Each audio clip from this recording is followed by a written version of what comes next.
Oh, oh, we're all tangled up here. Okay. Best day ever.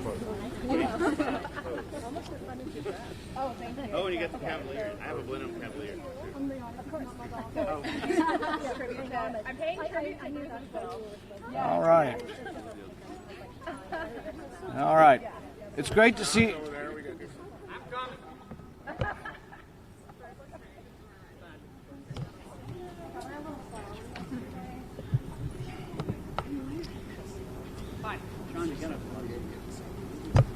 It's great to see so many dogs here, and that they also brought their humans with them.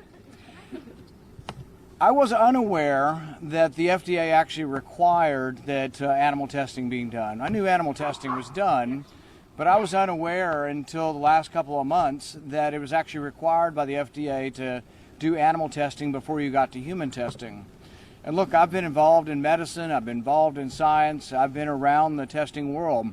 I think sensibilities change over time. When I was in medical school, they were just, I think, at the point where they were no longer doing chimpanzee research. We decided they were too close to humans for comfort, and people's sensibilities changed, and we don't do it. And there were some horrific things done. I think a lot of people feel their dogs and cats are close to humans as well. And so anything we can do to make it easier to find alternatives. Our bill doesn't forbid it, but our bill goes a long way towards allowing it to change.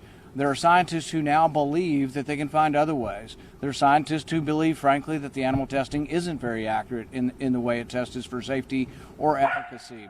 So we're excited to introduce this bill today. It has bipartisan support in the House, and it has bipartisan support in the Senate. I think there's a reasonable chance that we might find something that we could actually pass through a bipartisan, maybe even a unanimous bill, but we're going to try. And today we have a couple senators here, and I'm going to introduce Senator Mike Braun from Indiana.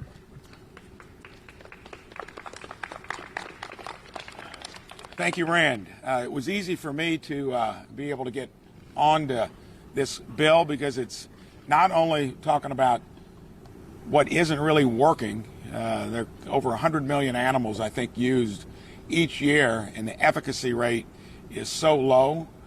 We need to do something different. In the time I've been in the Senate, he's talking about the medical side of it. I'm going to look at the logistics side of trying to get things done in a more practical way. I've got a bill out there called the Promising Pathways Act that, again, tries to get the FDA to get a little more entrepreneurial, a little more nimble.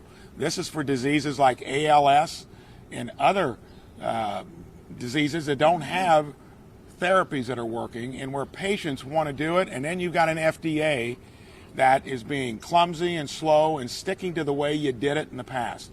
This is a great example of where the whole system needs to be fixed from transparency and competition, but here are animal friends being used in a way where you're not producing a good result. That's the essence of this bill.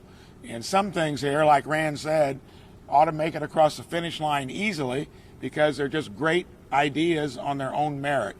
And then when they play into trying to fix a broken system, like healthcare is in general from top to bottom, you're going to get me on it for several reasons. So thank you for having me. Thank you for bringing it up. And I'll bring John Kennedy here to tell you what he thinks about it. John? Okay, thanks, Mike.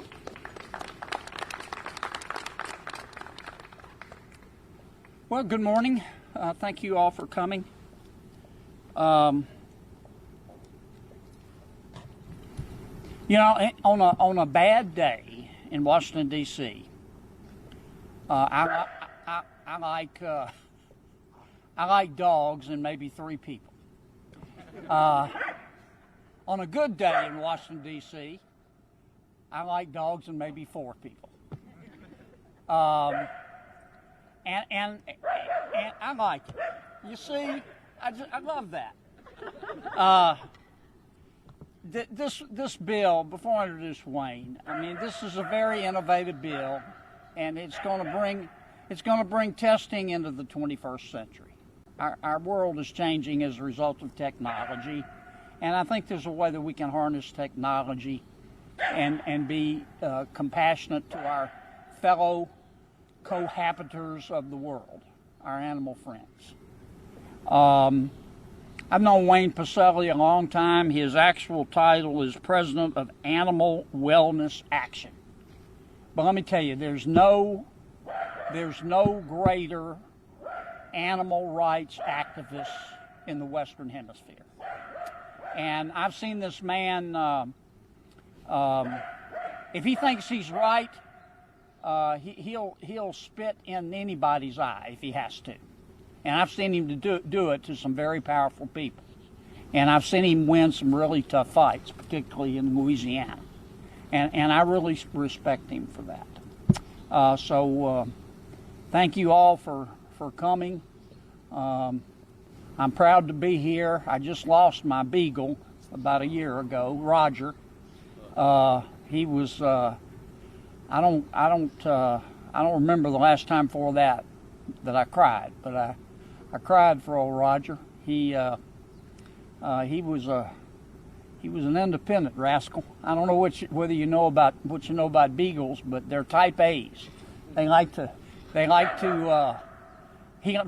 to run off, and we lived near some woods, and he would go run off for 3 days. You know, you're worried to death about him. He was a stray. He was a rabbit dog that got lost on the scent and came to our house, and we took him in, and he was a hunter, and he didn't know what to do with it when he found it, but he was a hunter, and he would go out, and he would, to mask his scent, he would roll in cow manure. And then he'd hunt for 3 days and come home. And I miss Roger every single day. But anyway, not to digress. Wayne Pacelli, a fine American.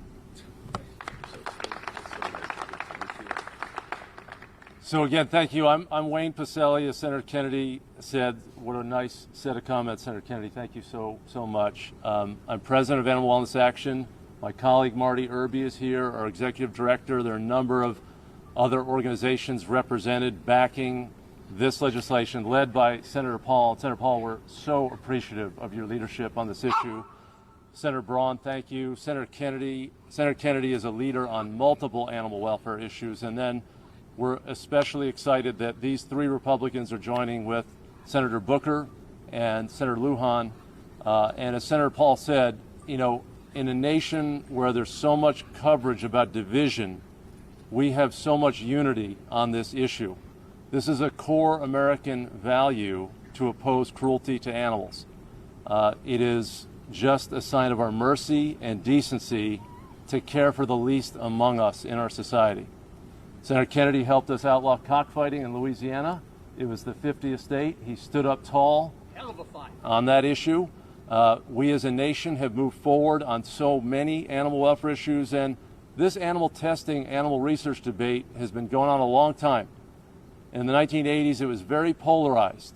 Scientists said that they were concerned about the continued need for animals in science and testing and research, and animal advocates said there's got to be a different way.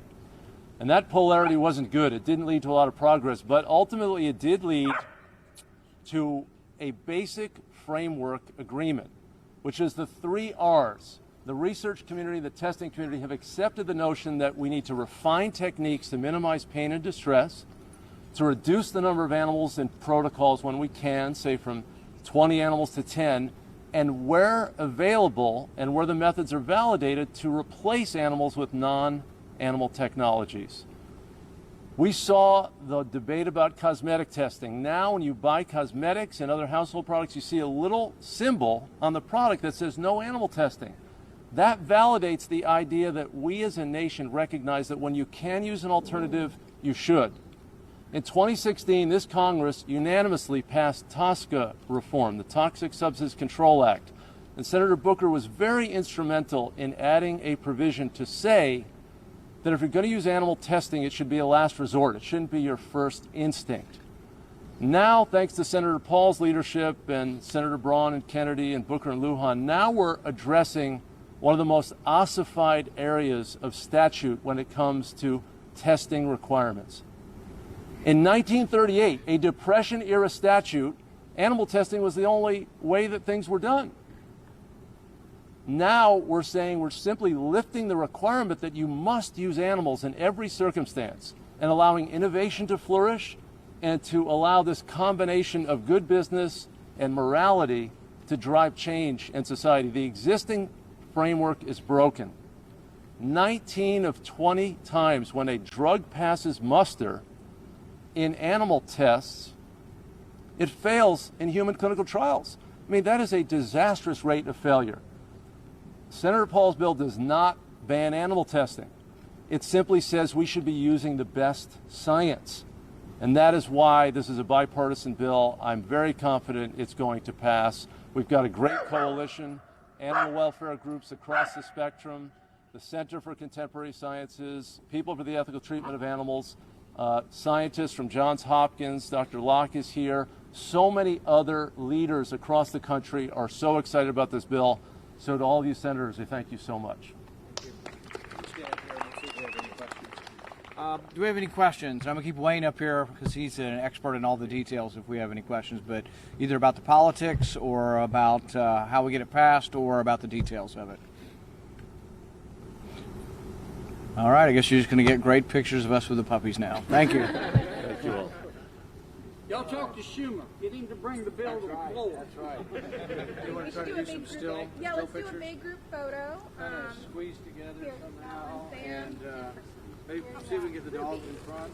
We'll do that. And then for any of the press covering, we're going to put a press release out later today with quotes from all of the co-sponsors. I really like your and we'll have a copy of the legislation for you as well. You fit right in the center. There you go. Get in front. All right, good. Yeah, there you go. Sweet. All good. Where's Jefferson? Right here. All